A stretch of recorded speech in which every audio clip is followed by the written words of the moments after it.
For having us. The US military is finally withdrawn from Afghanistan after 20 years. Are you happy about that? Happy in one way because there was never going to be any military solution in Afghanistan. Anxious that they are leaving. Without a political settlement, there's a possibility of civil war. What would a political settlement look like?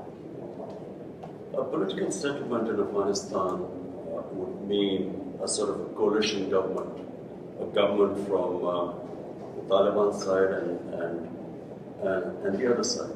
There is no other solution. Do you think the Americans made a mistake by saying we're getting out by September 11th? Difficult, they have got themselves in such a big mess. They had to give some sort of time frame. But at the moment they gave a time frame, Taliban would have considered that a victory. How do you feel about the prospect of the Taliban effectively controlling Afghanistan? Like, are you happy to welcome them into the community of nations? As far as Pakistan is concerned, whoever represents the people of Afghanistan, we will deal with them. But what if they're not democratically elected? That's not through elections, they've done it through brute force. And does it not concern you on some level that this group of people is accumulating power right next door to you? Look, I'm not a spokesman for Taliban. For me to say, what they are doing or what they shouldn't be doing is pointless right now. In case Taliban go for an all-out victory, there is going to be incredible amount of bloodshed. And let me tell you, the country that is going to suffer the most after Afghanistan is going to be Pakistan. Will you allow the American government to have CIA here in Afghanistan to conduct cross-border counter-terrorism missions against Al-Qaeda, ISIS, or the Taliban? Absolutely not. There's no way we're going to allow any bases, any sort of action from Pakistani territory into Afghanistan. Absolutely not. Pakistan suffered 70,000 casualties, more than any other country, by joining the American war. We will be partners in peace, not in conflict. Have you spoken to Joe Biden since he took office? No, I haven't. Is there a reason for that? No, whenever he has time, he can speak to me. But at the moment, clearly, he has other priorities. What would you say to him if you had the meeting? I would. You see, the U.S. has a big responsibility as the most powerful nation in the world. They have this huge responsibility in the subcontinent. This is almost 1.4 billion people living in the subcontinent. We are held hostage. One dispute in Kashmir, a disputed territory, according to the United Nations Security Council resolutions, there should have been a plebiscite for the people of Kashmir to decide about their own future. That has never taken place. It's frustrating. Over 100,000 Kashmiris have died in this freedom struggle. And it can easily, if the Americans have the resolve, the will, this can be sorted out. Let's talk about a relationship that many people are concerned about. How are your current relations with Indian Prime Minister Narendra Modi? When I became the Prime Minister, I reached out to him immediately. I said, you come one step towards us, we'll come two towards you. Television, I said this. And I said that, my main concern, my main reason for coming into politics was to eradicate poverty in Pakistan, make it a welfare state. This is why I came, and secondly, rule of law. These were my two slogans, make Pakistan a welfare state, rule of law in Pakistan. And you can only, the best way to eradicate poverty, not just in Pakistan, in India as well, is to trade with each other. India is a huge market. Pakistan is a market of 220 million people. But it's a door to Central Asia and to the energy corridor, which India is energy short. So we would mutually benefit each other. So I reached out But I realized that there's, I was up against an ideology. You see, Narendra Modi is RSS. RSS is the party which was formed in the 20s, which idealized the Nazis. You can even Google it. The founding fathers looked up to Hitler and the Nazis and racial purity and all that sort of that ideology. And so we came up, and my government came up against this brick wall. We couldn't go through and we couldn't understand in the beginning. And then it gradually came out when the steps they took in Kashmir.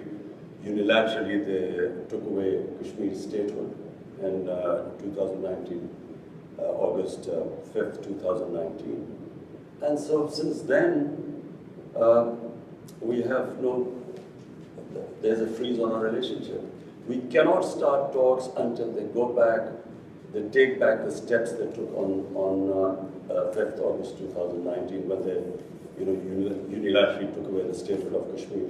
I want to ask you about something you talked about on live television. It was a very serious and painful issue.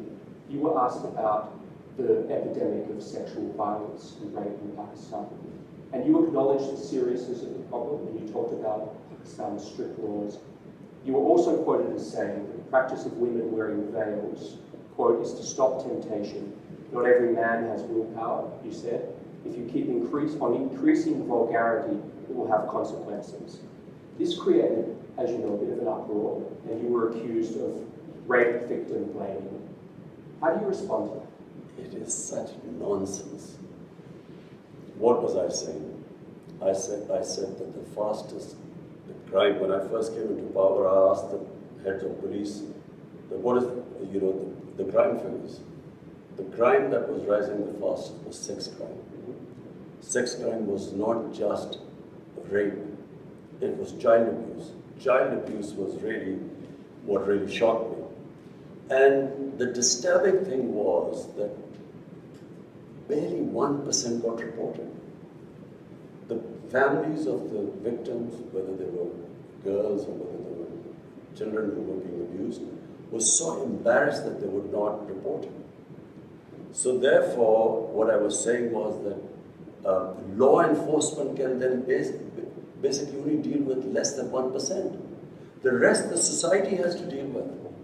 And the society through awareness. And I never said veils, this was never said. I said the concept of parda. Concept of parda is avoid temptation in the society. So, and I went further. We don't have discos here, we don't have nightclubs. You don't have any, like in Western societies, you don't have any places where boy meets girl. So it is a completely different society, way of life here.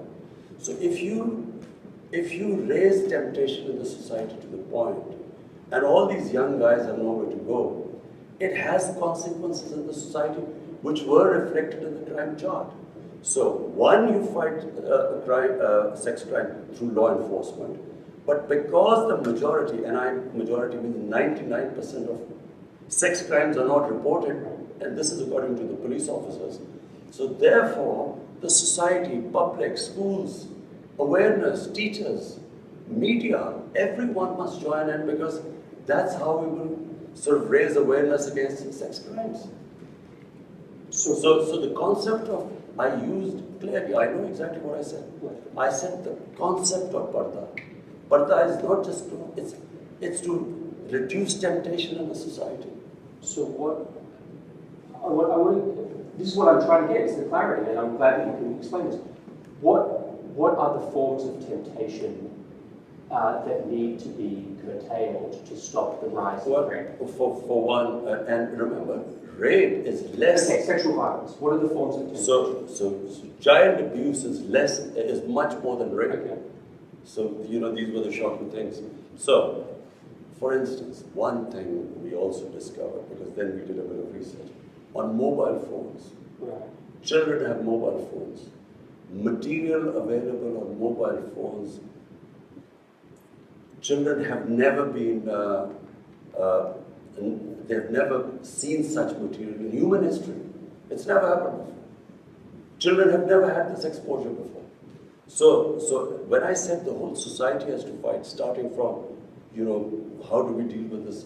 And by the way, we are now trying to find out how to control content on the social media. So that's one, but at the moment it's free for all. And then, television plays, they should be educating people, about the sort of things that children are exposed to. And so when you mean the society, you mean all the various ways, starting from schools, everywhere.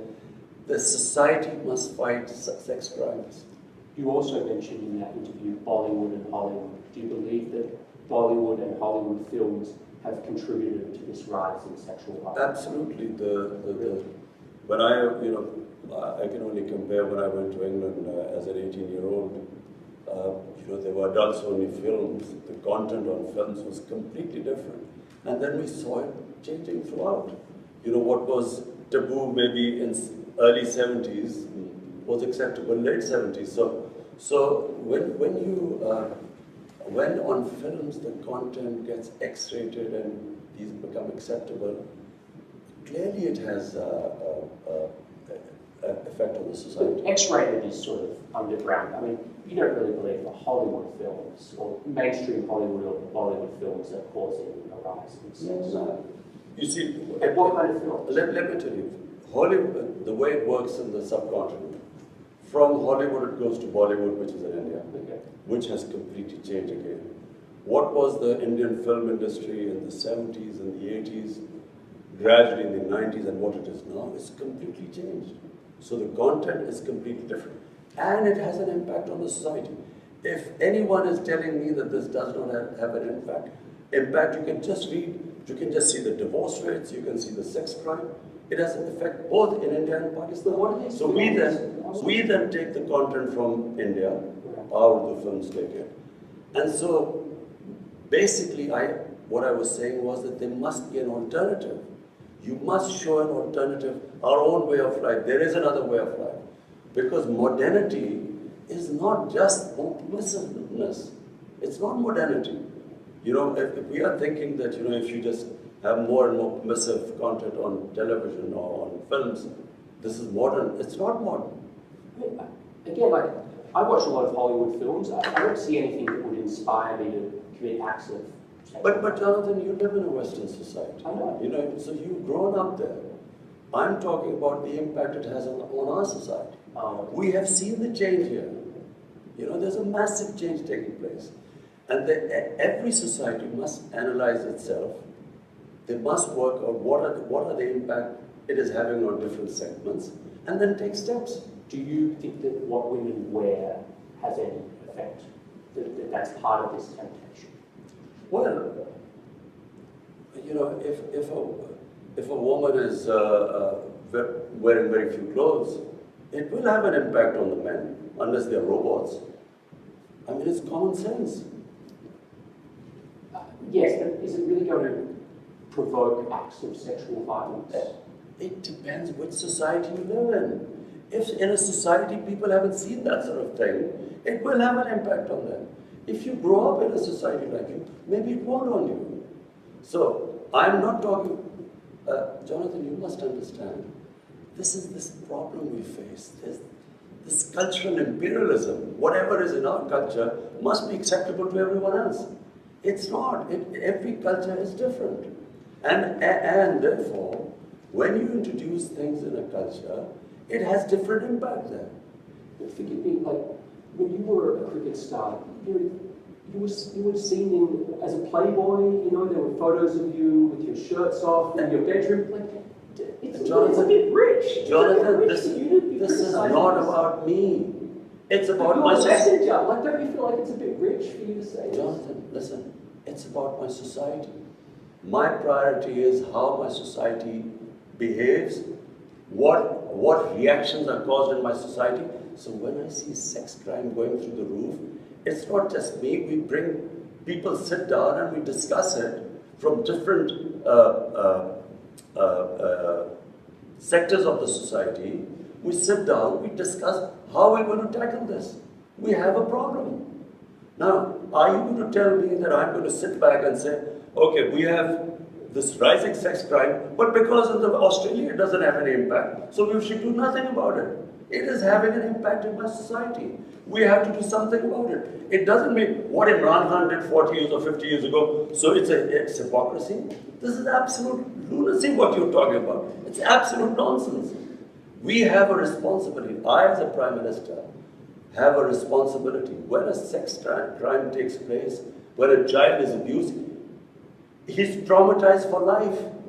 We have to do something about it. One thing that is striking to me coming here is in America we have about 100 million more people than you, not so much more. 600,000 Americans have died of COVID. Your country, as I understand, something like 20,000, 25,000. You've done objectively vastly better than the United States with COVID. Why? Well, first, as someone who believes in God, we are very thankful because there's so much you can do, and then there's something which is the twilight zone, which is beyond you. So you can only try your best. So what happened? When we saw these people ending up in hospitals, COVID raging through Europe, Spain and Italy were the first two countries where you saw hospitals full. And there was a big temptation in Pakistan by all other politicians, leaders, opposition, that we should clamp down, we should total lockdown like it was happening actually. And so, even though I kept asking what will happen to our poor people who are daily wages, 70%, 75% of our workers are in the informal economy. Daily wages, weekly wages. So, but, and watching what was happening in Europe, there was a clampdown, smart lockdowns. We then had... What's a smart lockdown? So we had this control and command center where we accumulated daily all data coming from Pakistan. So we got the Pakistan Army involved, all the provinces involved. We would get daily data. We had our doctors sitting there, infectious disease specialists, and they were monitoring the whole thing. And what we did was we would have these hot spots where there was, and we would try and lock them down. But we did not lock down everyone. And that's why we saved our economy from, we would have been destroyed. We already were suffering. Pakistan already had a dire economic situation. Had we locked down, our economy would have just gone belly up. So we saved the economy, and at the same time, because you cannot lock up hungry people, our lockdowns were more effective. India, on the other hand, their Prime Minister gave a 4-hour notice and just imposed a curfew on it. So there were these people, millions of people walking on the roads, clusters, and he did not think what would happen to the poor people. You can't, people, 6, 7 people living in one room, how do you lock them down? And then if you do not provide them food, how long can you keep them inside? So therefore, our balanced approach actually saved us.